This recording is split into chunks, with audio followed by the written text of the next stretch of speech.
Salut, c'est Sébastien du blog préimmobilierfacile.com. Bienvenue dans cette toute première vidéo dans laquelle je vais vous expliquer comment investir dans l'immobilier même si vous êtes déjà endetté à 33% de vos revenus.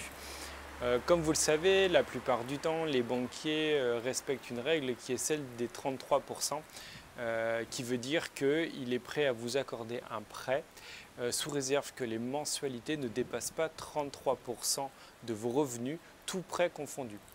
Donc si vous avez déjà un prêt, par exemple pour rembourser votre résidence principale qui vous endette déjà à 33%, il y a déjà au moins 3 pistes que je peux vous indiquer pour pouvoir quand même procéder à cet investissement immobilier. La première, c'est de bien vérifier que vous n'ayez pas un petit crédit à la consommation comme un crédit travaux, un crédit voiture, un crédit pour de l'ameublement.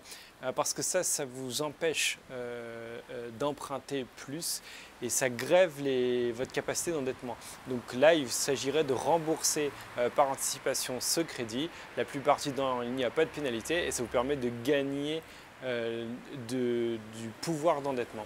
Donc, la deuxième possibilité, c'est d'essayer de renégocier votre crédit auprès de votre banquier. Donc soit en lui demandant de baisser le taux parce que les taux du marché ont diminué, ou alors, cas encore plus intéressant, de faire racheter votre crédit par un établissement concurrent qui va essayer de vous avoir comme client et qui fera probablement des conditions plus avantageuses et ça permettra donc de diminuer la mensualité, donc de vous permettre d'emprunter.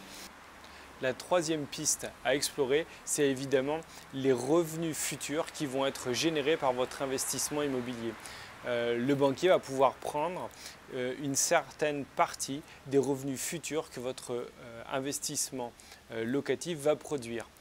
Évidemment, il faudra lui produire entre 2 et 3 attestations d'agences immobilières, comme quoi votre bien pourra être loué à tel loyer dans une certaine fourchette. Voilà. J'espère que vous avez aimé cette vidéo. Si c'est le cas, cliquez sur j'aime et surtout, si vous avez de votre côté de nouvelles pistes que vous voulez partager, n'hésitez pas à partager-les dans les commentaires ci-dessous. À bientôt!